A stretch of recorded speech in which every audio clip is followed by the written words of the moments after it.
Σπύρο, συγχαρητήρια.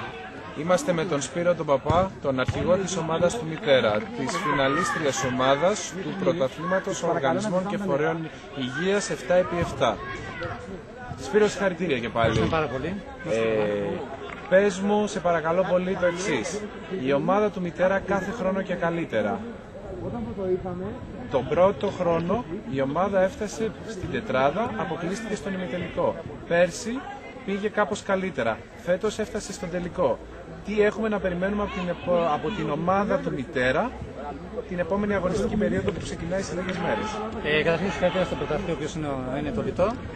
Εμείς, όπως κάθε χρόνο, προσπαθούμε για καλύτερα. Ο μοναδικός στόχος είναι το πρωτάθλημα, πάντα το κύπελλο.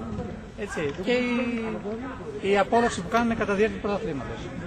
Έτσι. Αυτά, δεν έχουμε τίποτα άλλο. Συγχαρητήρια και πάλι και προχωράμε. Ποιος είναι ο λόγος, θεωρείς, που σήμερα κέρδισε το λιτό ή καλύτερα που σήμερα το Μητέρα δεν κατάφερε να πάρει την νίκη? Αγωνιστικά ήταν καλύτερο το λιτό, έτσι.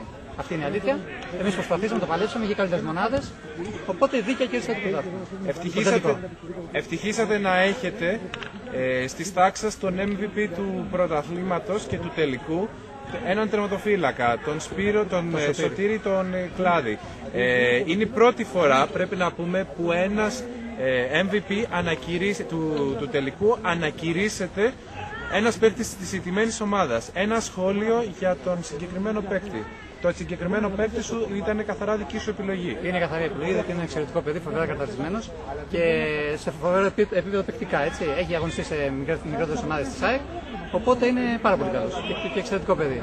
Αξίζει να τον προσέχουμε. Φροντίστε να τον κρατήσετε. Αξίζει να τον προσέξουμε όλοι. Να το εισηγηθεί στη διοίκηση του Μητέρα. Έχουμε εισηγηθεί ήδη, έτσι, έχει γίνει έμεσα αποδεκτά η πρόταση από την κυρία Αποστολάτου. Οπότε, ξέρετε, εμείς κινούμαστε και ενισχύουμε τους μικρότερους και παικτικά αλλά και επαγγελματικά. Έτσι, δεν είναι μόνο παικτικά. Ενισχύουμε τους ανθρώπους που αγκαλιάζουμε στον χώρο, όπως η διοίκηση εμάς, εμείς τους υπόλοιπους. Έτσι, δεν είναι καθαρά παικτικά. Ευχαριστούμε πάρα πολύ, Σπύρο, και με αυτά τα ωραία σχόλια κλείνουμε.